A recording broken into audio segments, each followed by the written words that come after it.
So we're looking for when this is concave up. So for something to be concave up, it means that the second derivative needs to be positive. So we'll find our second derivative. First, we'll find the first derivative. F prime is 12x squared minus 4x cubed. And F double prime will be 24x minus 12x squared. And we'll set that equal to 0. Factor out a 12x. And get x equals 0 and x equals 2 as two places where it might change concavity. Make a sign chart for your second derivative. Plug in something between 0 and 2, like 1. This becomes a positive times a positive, so it's concave up. Plug in something more than 2, like 3. This becomes a positive times a negative, so it's concave down. Plug in a negative number, becomes a negative times a positive, which is negative and also concave down. So it is concave up from 0 to 2 only. Everybody good with that one?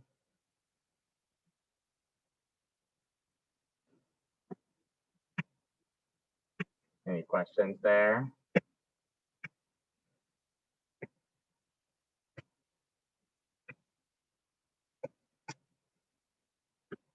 All right, next one is number 6.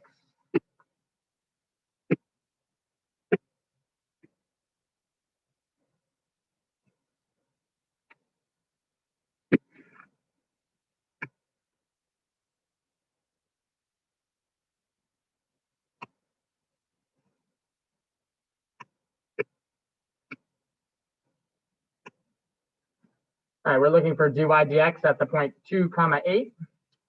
So in order to figure that out, we're going to have to find what dy dx is, which means since there's y's on both sides of it, we're going to take the derivative implicitly. So the derivative of x is 1.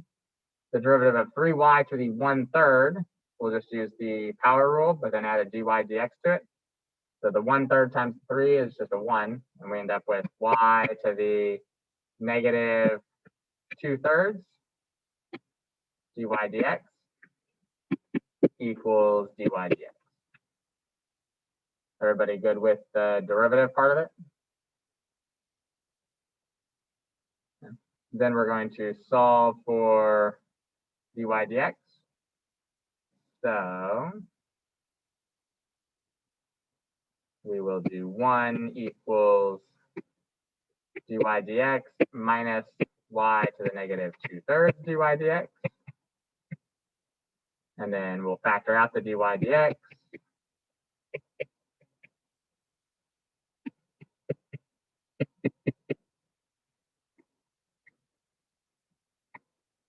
And we'll get dy dx equals 1 over 1 minus y to the negative 2/3.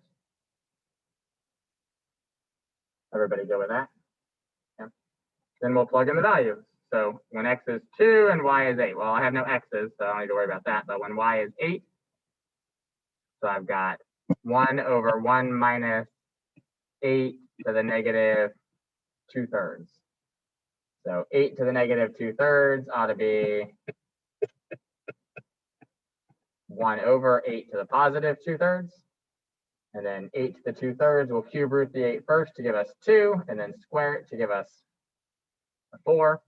So we've got 1 over 1 minus a 4th, or 1 over 3/4, which is 4/3. Good or no?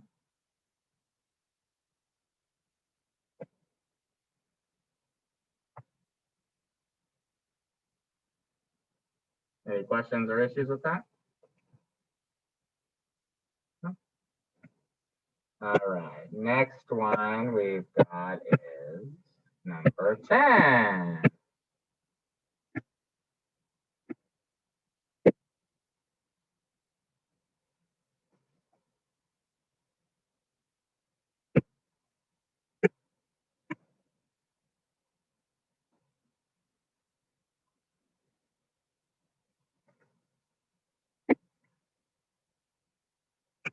All right, We are looking for g prime of 2. G is this function, g of x is x squared plus 1 over f of x. So first off, we need to find g prime of x. So g prime of x we have to find using which rule?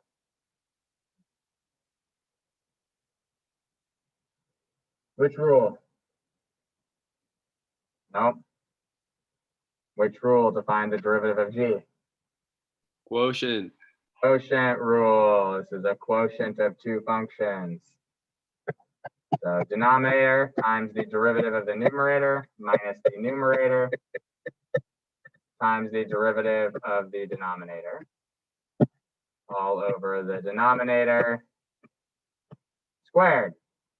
And then we'll evaluate that at 2. So we've got f of 2 times 4 minus, plugging in 2 to that should give us 5 f prime of 2 divided by f of 2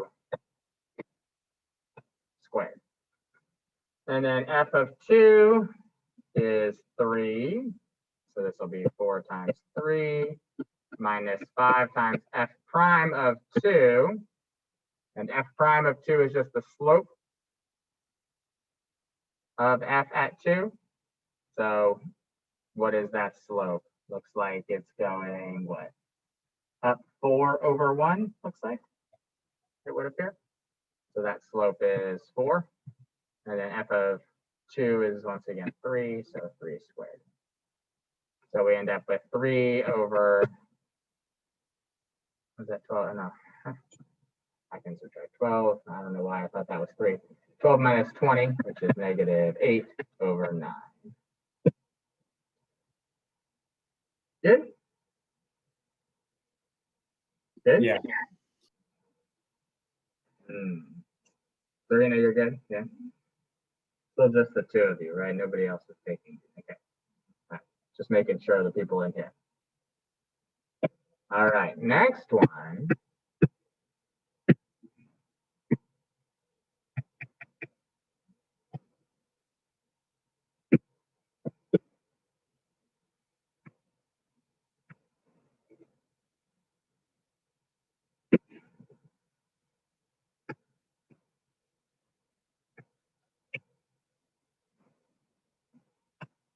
Is this one. We have a particle moving along a straight line.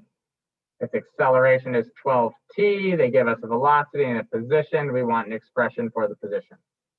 So in order to find velocity, we're going to have to integrate our acceleration function. Integral of 12t ought to be 6t squared plus a constant. And we know that when t is 0, the velocity is 2. So our constant is 2. I'm going to call that constant 1 since I'm going to have a second constant later. So we've now got v of t equals 6t squared plus 2. And then we'll integrate that to get the position function. Integral of 6t squared ought to be 2t cubed plus 2t plus some other constant. And the position is 5 when time is 0. So our second constant is 5, and we have 2t cubed plus 2t plus 5.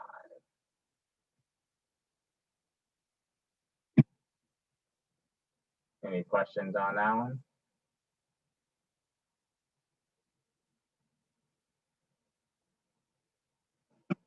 All right.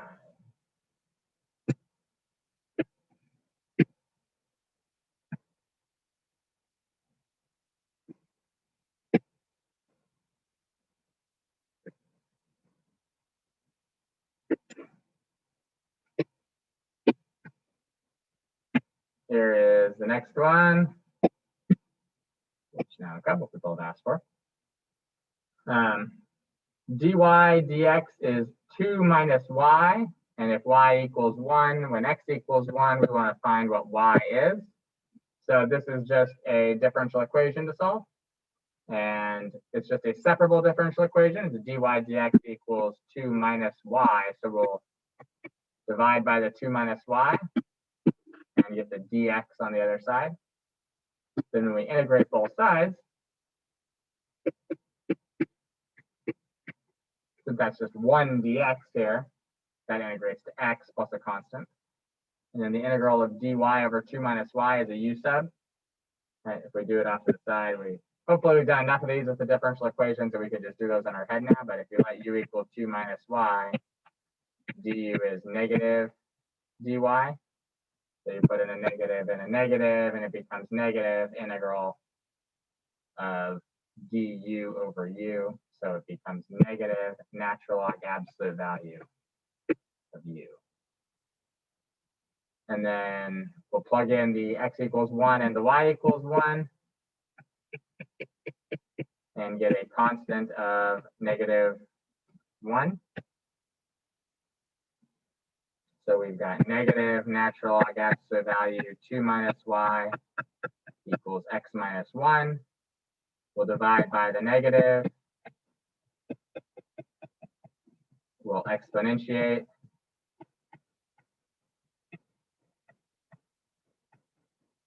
We'll clear off the absolute value, which when we clear off the absolute value is going to give us either a plus or a minus over here, but we need to get both x and y need to be 1 here, so we need to make sense for that. So if I want to clear off the absolute value, I'm going to need to get a positive number over here, right? So I'm not going to put the negative out in front of it. And then we'll end up with y equals, if we clear off the absolute value, you're going to add the y and then subtract the e to the 1 minus x, so 2 minus e to the 1 minus x.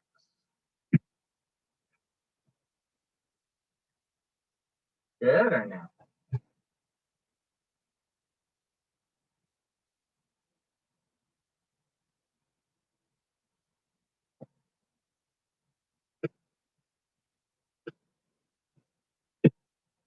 All right, next one.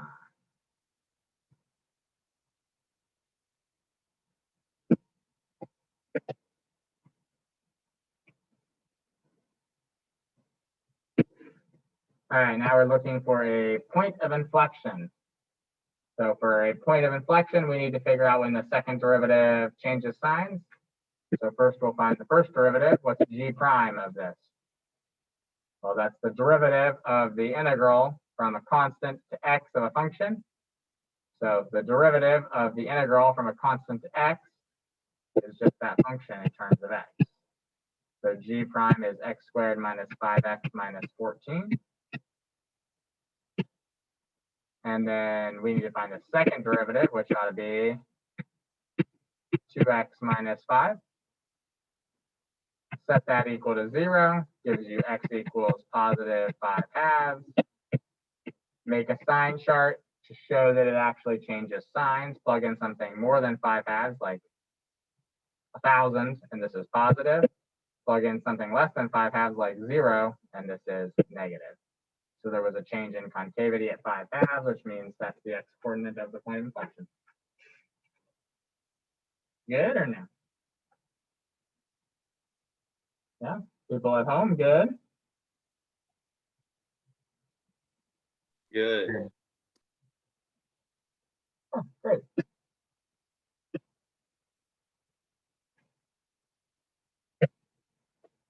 All right.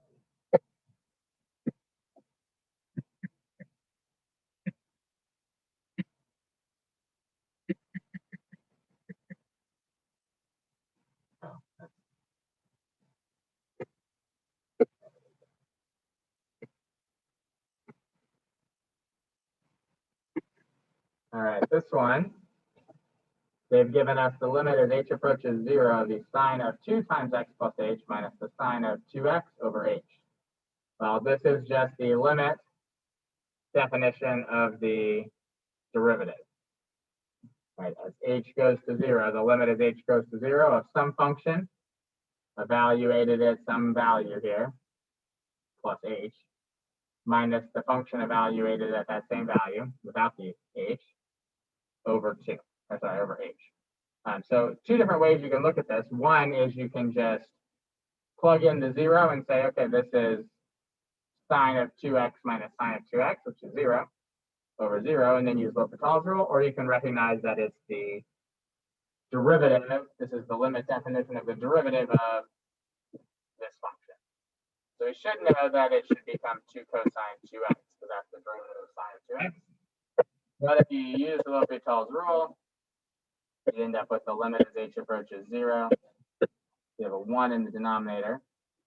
Then you'd have the sine of 2x plus 2h, right? That'd be, you take the derivative of that, which would be 2 cosine 2x plus 2h minus cosine 2x.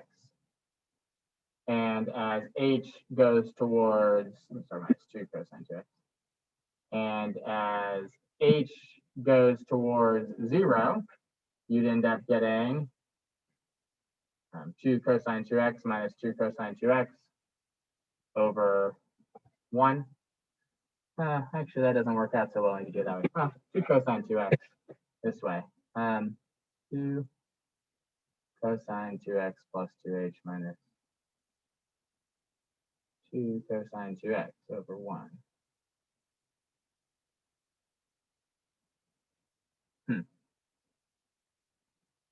L'Hopital's rule should have worked out nicely there, but for some reason it didn't.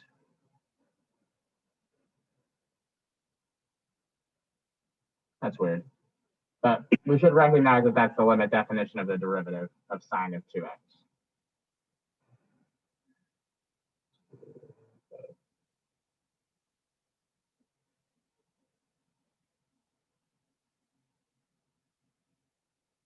I'm not sure why it didn't work out properly with L'Hopital's rule there.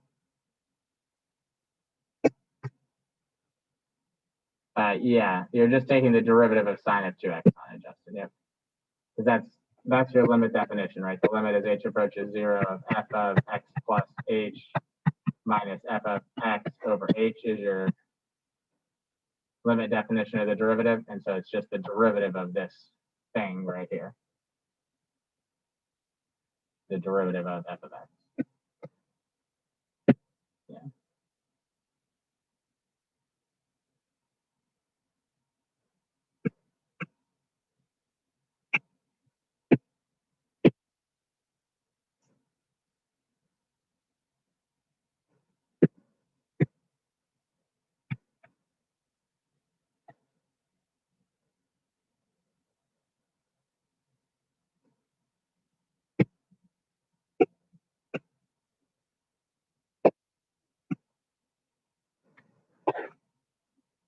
All right, next one.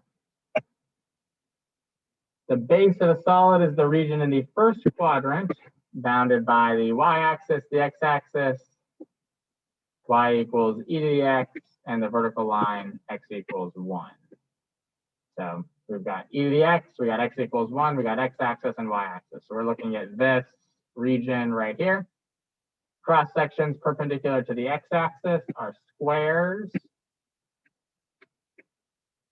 So we got squares sticking out of the screen towards you. We want to find the volume of that solid. So this is just a cross-sectional area that you sum together all of them for. So we need to find the area of one of these squares.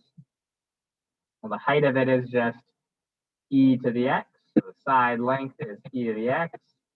And the area is the side length squared. So that should be e to the x squared. And we're going from x equals 0 to x equals 1. So we're just going to multiply the exponents there to get e to the 2x. And we'll integrate e to the 2x dx from 0 to 1. And what's the integral of e to the 2x?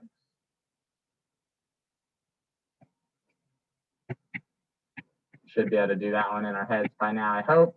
1/2 e to the 2x, and evaluate it from 0 to 1.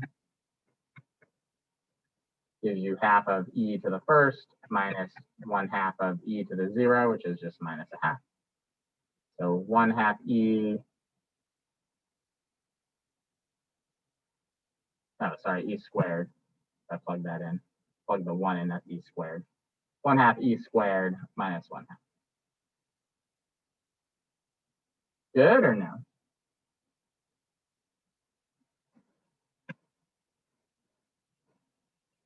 Any issues with that one?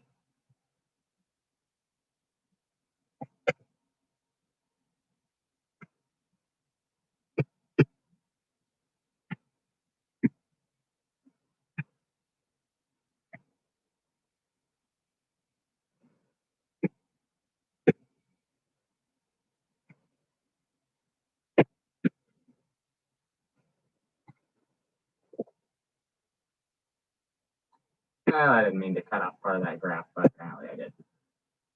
That's okay.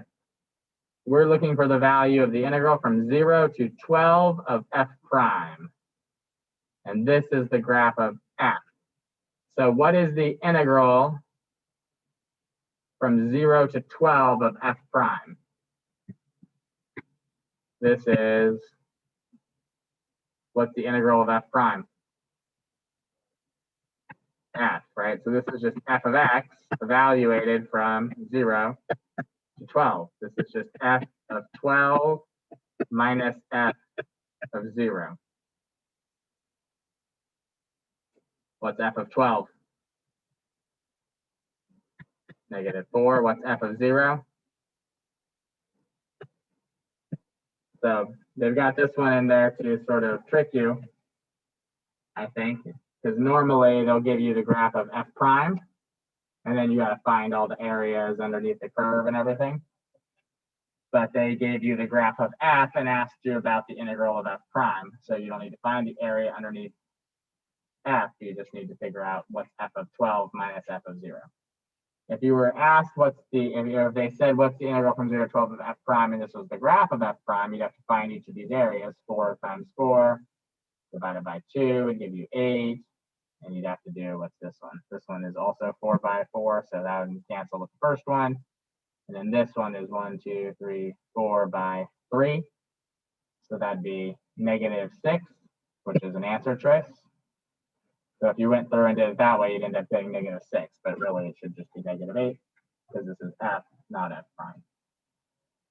So make sure you read and pay attention to what each graph is. Don't just assume that this is the graph of f prime because that's the thing they're asking you about. Good or no?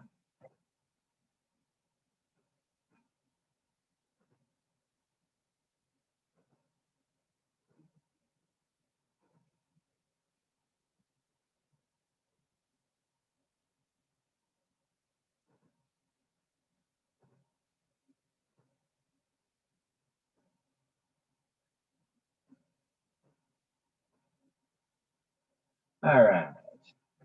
We've got y equals 2e to the 6x minus 5 and is a particular solution to which of the following differential equations? So this one's a little bit of a pain.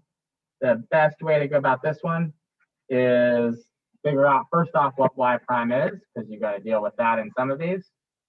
And then we may need to figure out what y double prime is also. So y prime ought to be 2, not 2, it ought to be 12e to the 6x, right? Derivative of 2e to the 6x is 12e to the 6x, and then the minus 5 goes away. So what we'll then do is we'll plug that into both a and b and see if either of those come out to be true. So 12e to the 6x minus 6 times our y minus 30 equals 0. So that gives us 12e to the 6x minus 12e to the 6x plus 30 minus 30 equals 0. Well, that sure looks like that's true, right? 12e to the 6x minus 12e to the 6x is 0. 30 minus 30, also 0. Looks like that worked. It looks like that one should be choice A. If that didn't work out, you'd want to plug into the next one. So you do 2 times 12e to the 6x minus 12 times your y, which was 2e to the 6x minus 5, plus 5 equals 0. And that one clearly is not true. because that's going to give you a positive 60 plus a 5, which is not going to be 0. And if both of those didn't, if A and B both hadn't worked, you'd have to find the second derivative. So you'd say y double prime is 72 e to the 6x, and then you'd plug y double prime and y prime into C and D along with y and solve and see which ones made sense. Does that make sense to everybody?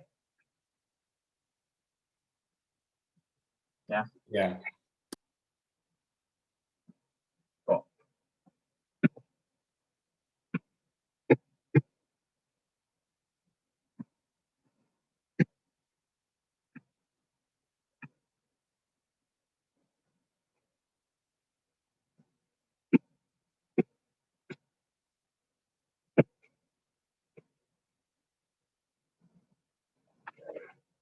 All right.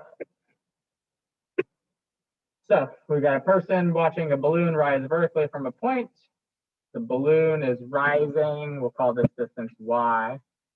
The balloon is rising at a rate of 2 feet per second. So that's dy dt is 2. We want the rate of change of the angle when the balloon is 40 feet up. So we're interested in what is d theta dt when y is 40. And we got a 30 down here. So how do we relate y and theta? Along with maybe this 30 that we know. Probably tangent. Tangent seems like a good way to do that. Tangent of theta equals y over 30. Yeah? No? Maybe? Yeah? Then we'll take the derivative. Secant squared theta d theta dt equals 1/30th dy dt. Plug in your dy dt, that's going to give you 2/30th, so 1/15th. And then over here, we need secant squared of theta. Well, at the instant that we're interested in, y is 40, this distance is 30, that makes this 50 using the Pythagorean theorem, right? 30, 40, 50. And so what is the secant? The secant is the hypotenuse over the adjacent. So 50 over 30, or 5/3. And then it's supposed to be squared. So then we'll just simplify that down. Looks like that becomes what, a 9/15 to start with, which would be 3/5. And then we're going to divide by another 25. So that'd be 3 over 125.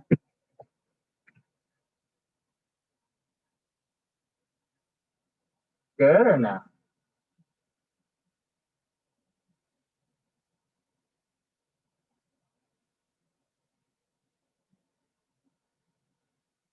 You all right there, Serena?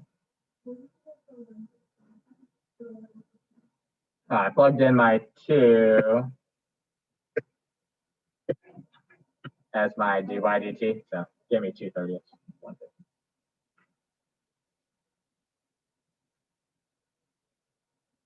Everybody at home, Zoom people, good with that? Yeah. Sure. Zoom people, good with that? Yeah. Wonderful. I think that's the last one that anybody asked for. Any others?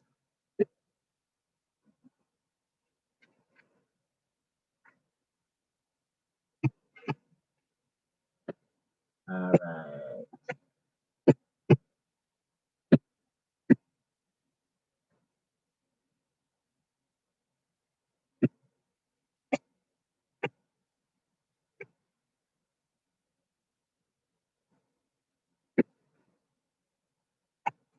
All right, so this one is the limit as n approaches infinity of a summation for our integral 1 to b of x squared.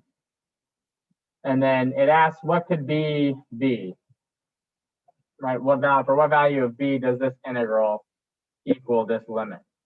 Well, we know we've got a lower limit of 1, we got an upper limit of b. the delta x, which is this thing at the end, right? This is delta x. Delta x needs to be b minus a over n, doesn't it? So that ought to be b minus 1 over n. Well, what does 2 over n need b to be? B would have to be 3. And let's just make sure that that makes sense with the rest of this, because our function is x squared. Our x sub k, which is always a plus k delta x, should be 1 plus 2k over n. And so we should have the limit as n approaches infinity of the sum from k equals 1 to n of our x sub k squared, because that's what the function says, times our delta x, which is exactly what they have there, which tells us that b has to be 3. That's the only thing b could be in order for that limit to be true.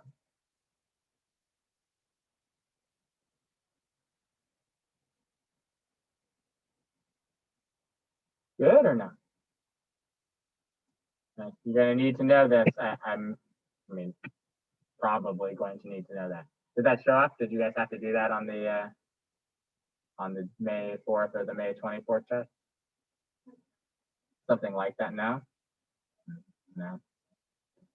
It's usually on there. So if it wasn't on May 4th or May 24th, I bet they'll have it on June 9th. Maybe not, though. Who knows? But know that delta x is b minus a over n. Know that x sub k is a plus k delta x, and you should be good. Yeah, Matthew, I'll put them up later. I'll give them to you guys at the end of class or something today. All right, next one was a calculator one.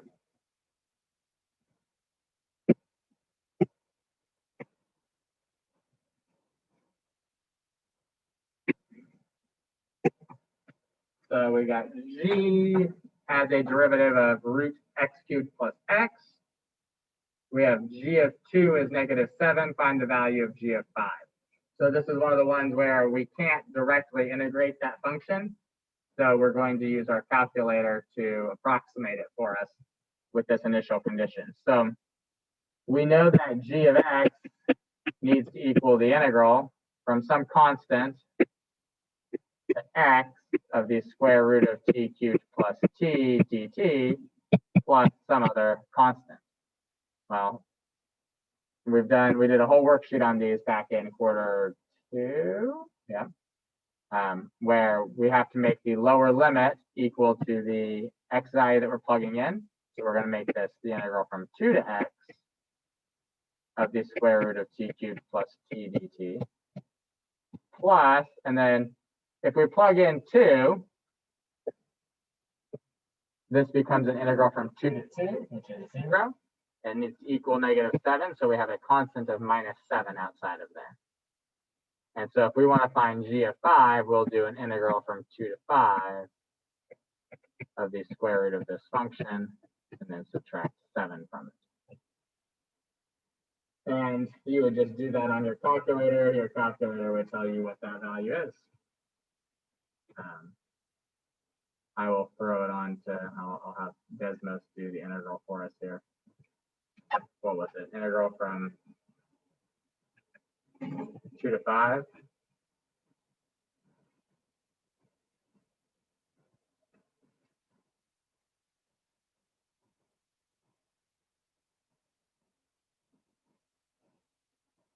So according to Desmos, doesn't really, I mean, you guys don't need to see it, but that's 13.899. That's what your calculator would have come up with too, I'm sure. Everybody good with that one? That's there's a worksheet in the Google Drive that we did during quarter 2. I think it should still be up there, called Calculator Initial Value Problems. And there is, I would say, generally one of these in the calculator multiple choice. So. All right, next one here, number 78.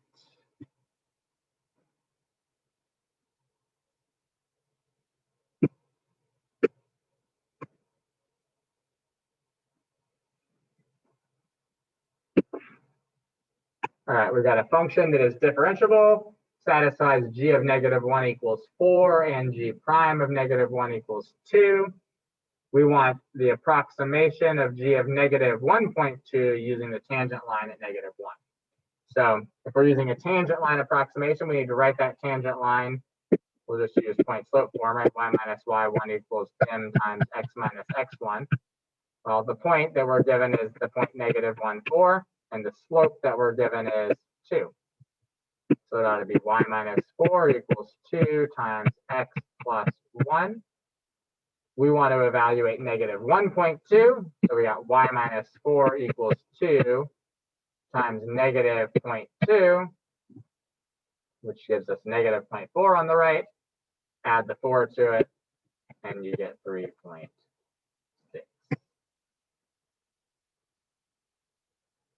Don't really need a calculator for that one, even though they let you have one. Good? Not good? Question?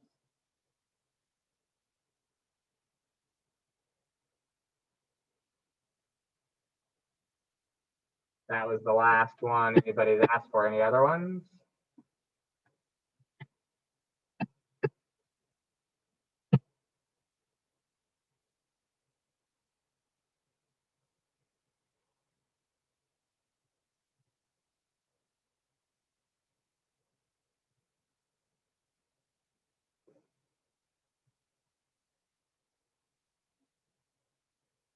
Yeah.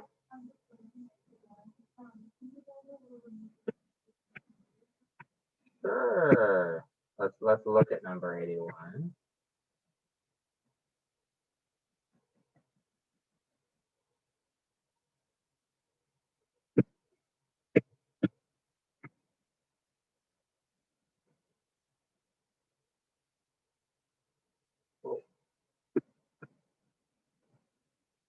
All right, just to refresh our memories here on removable discontinuities. A removable discontinuity is basically just a hole. So this one is an asymptote at 3. Both A and B are jump discontinuities. We're approaching some value from the left.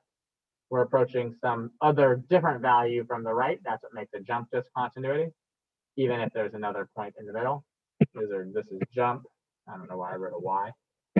That's not how you spell jump.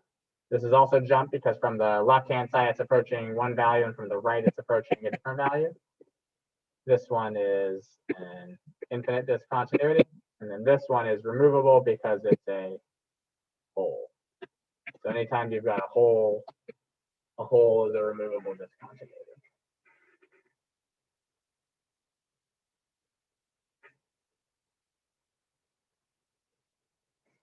Good. Other questions?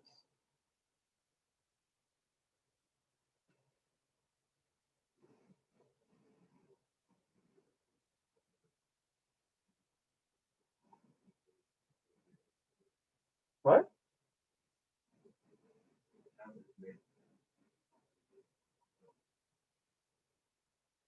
Well, you're not supposed to. But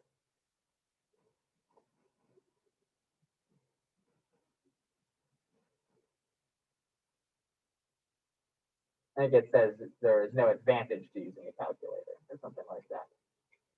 But yeah, I mean, you should expect some. I mean, there's plenty of stuff in here where, I mean, you know, if you look back at things like this one, I mean, having a calculator is not going to give you any advantage on this one per se, you know, or this one, or like this one, it could evaluate the integral for you. Like, so this one probably wouldn't be on there because the calculator can evaluate that integral for you. But, something like that, calculator is not going to be helpful for things like this, where it gives you an integral, their calculator won't be helpful with that. So I would still expect some of that stuff.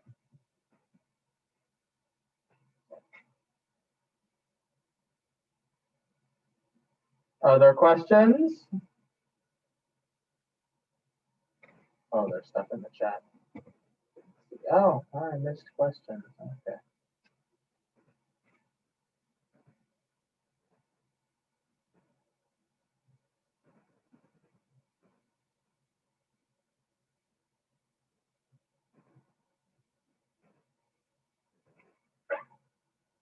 All right.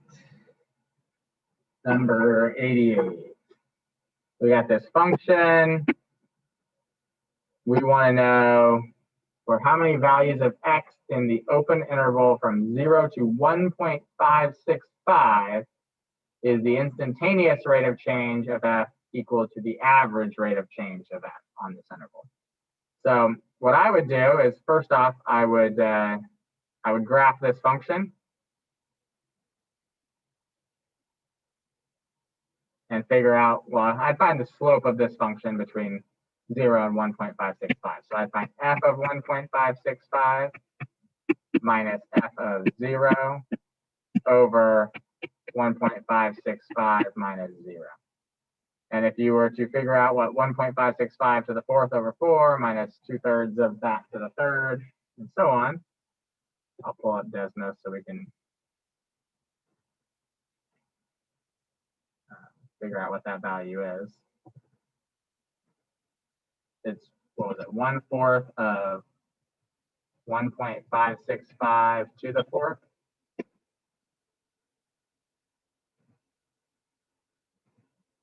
Minus 2/3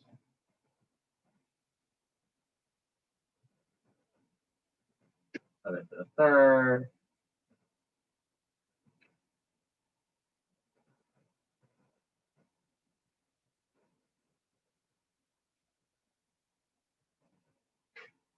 Plus half of it squared, and then minus 1/2 of it.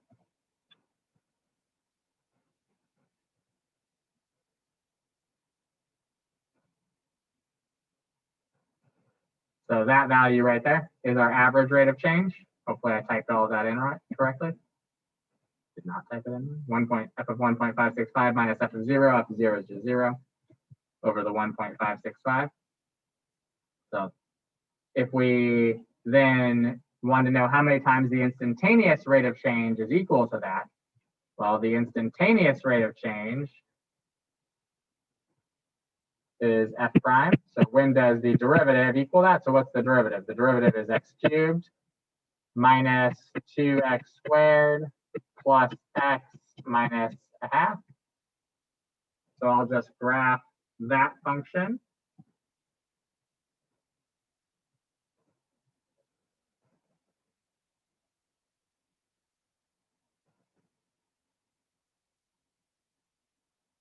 What was it? Plus x minus a half. And then I'll graph my average rate of change and look at how many times they intersect each other. Looks like once between 0 and 1.565. So it looks like that one should just be once. Good?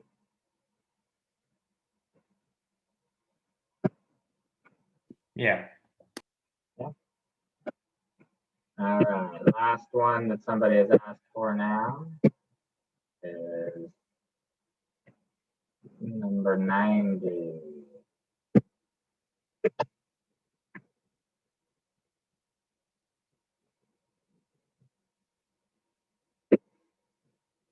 So this is a table for f and f prime. G is the inverse of f. We want to know the equation of the tangent line to G when x is 2. So we know that G contains some point 2 comma something, which means that f contains some point something comma 2. Well, what point on our function gives us a y value of 2 for f of x. Looks like f of 3 gives us 2. And if we want to find the tangent line to g at 2, we need to find g prime of 2. G prime of 2 ought to be 1 over f prime of 3. That's the inverse rule part of this. F prime of 3 is 5, so that'd be 1 over 5 for our slope. And the point is 2 comma 3, so it ought to be y minus 3 equals 1/5 times x minus 2. And if you add the 3 over, you get that one. Choice C.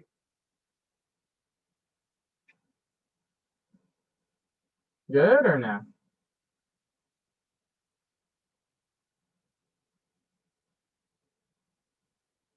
Good. Any other questions?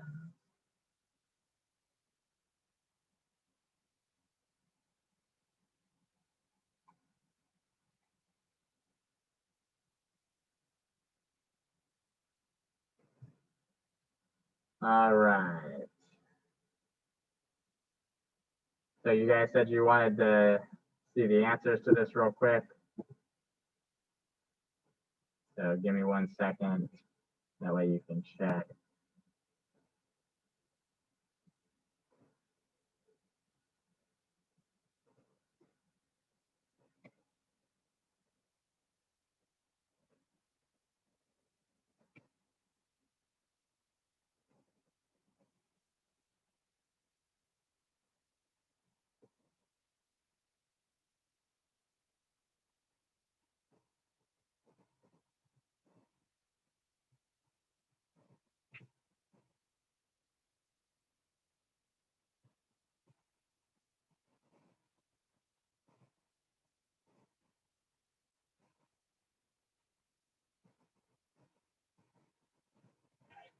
See that now?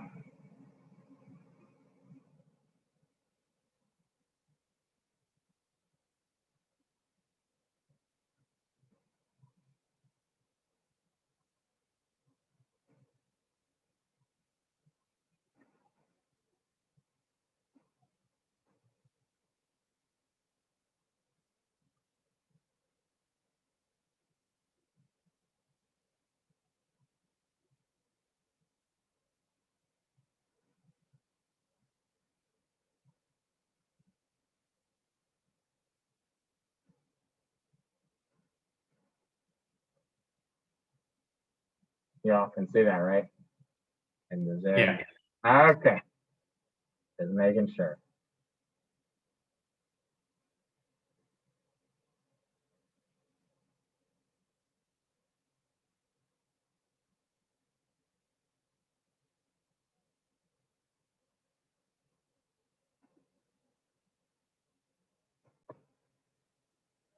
So this one is actually 3. When I graphed it, I graphed plus 2x squared instead of minus 2x squared. But with the minus 2x squared, you can see it crosses through 1, 2, 3 times.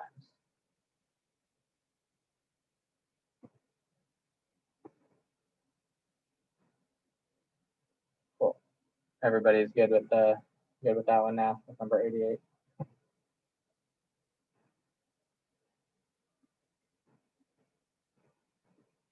Yeah. All right. Somebody just asked for one other one, so let me go back and do that one real quick. Number 8.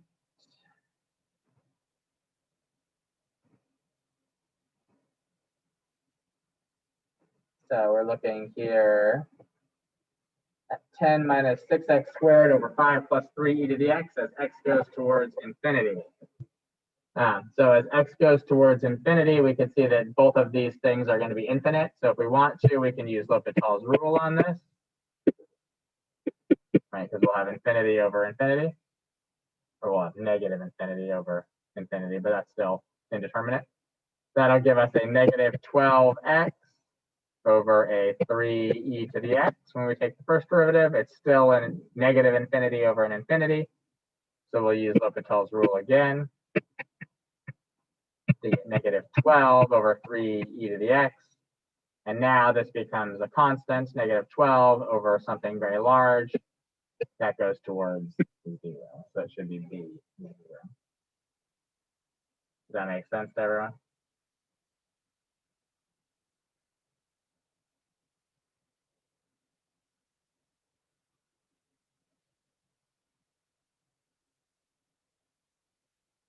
Any other questions now that you've gone through and checked your work?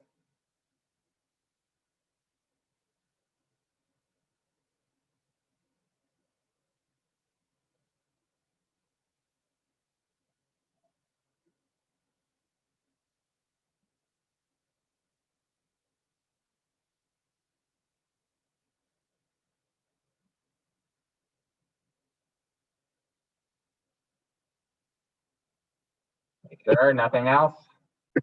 Okay, number 12.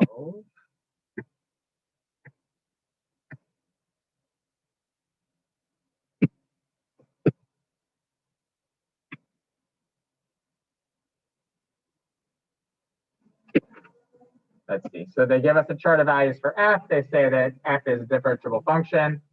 If it's differentiable, that means it's also continuous. On which of the intervals must there be a number c such that f prime of c is equal to 2? So if the function is continuous and differentiable, then the mean value theorem for derivatives says that if the average rate of change, well, we'll just say the average rate of change on the interval needs to equal f prime of c. And so we just need to figure out on which of these intervals, 0 to 4, 4 to 8, 8 to 12, or 12 to 16, is the average rate of change equal to 2. Because that's what the mean value theorem says. It says that the derivative is equal to the slope on that interval. So if we look at between 0 and 4, that'd be 0 minus 8 over 4 minus 0. That does not equal 2. Then we would do 2 minus 0 over 8 minus 4. That does not equal 2. We would do 10 minus 2 over 12 minus 8. That is 8 over 4, which is 2. So on the interval 8 to 12. And if you did 12 to 16, obviously that one is negative 9 over 4 or something. Does that make sense? Yeah. Other questions?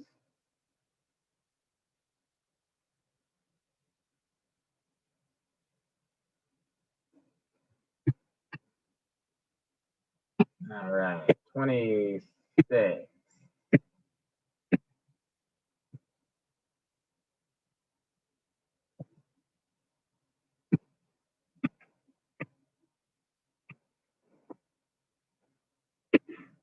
All right. We want to know the value of x at which the minimum of this occurs on the interval 0 to 1.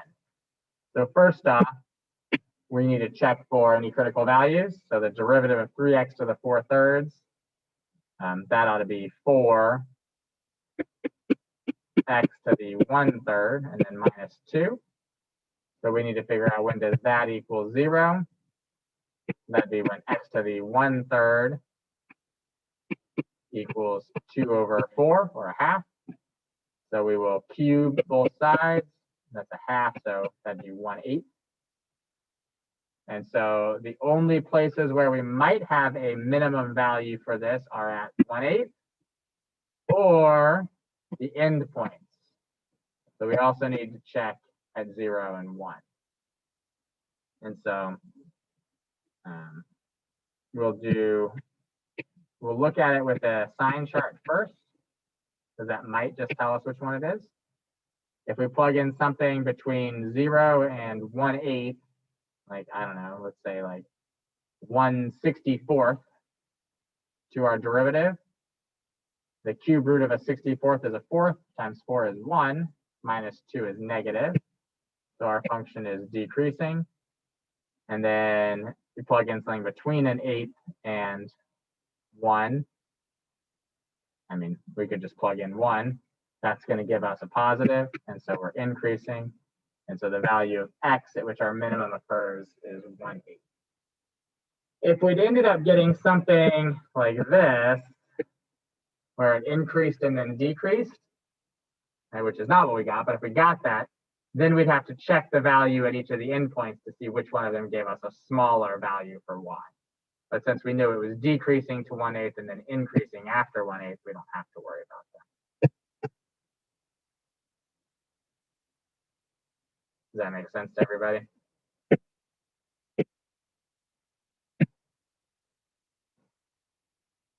All right, next one, number 83.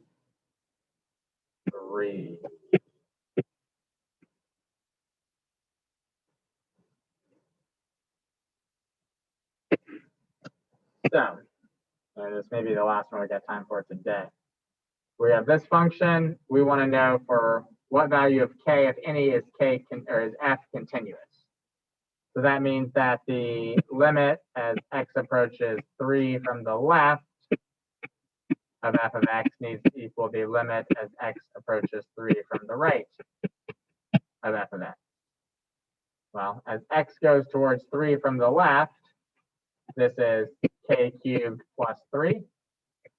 And as x goes towards 3 from the right, this is 16 over k squared minus 9. Okay. So we just need those two things to equal each other. So you would graph them.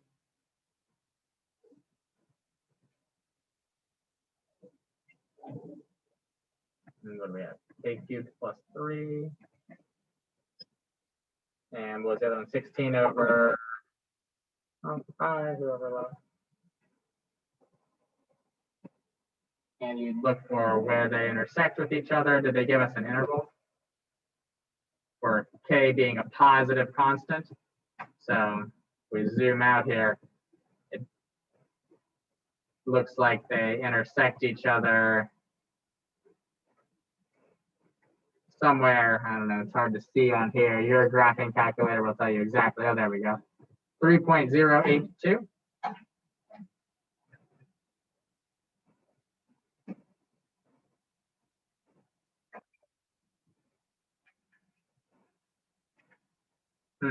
Which wasn't an answer choice. We'll have to deal with that in a little bit. 3.082 was our value for k, right? Is that what I said? Maybe it was 2.082. Did I type something in wrong again? Let's see you all tomorrow, those of you that are here that have already taken the test. You too. Let me look and make sure I didn't plug something in wrong into here. X cubed plus 3, 16 over x squared minus 9.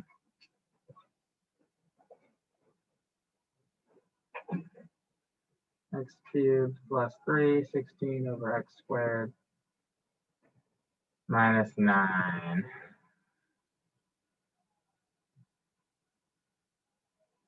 Oh, I don't know why I wrote k squared minus 9. That's k squared minus 3. That's why. K squared minus 3.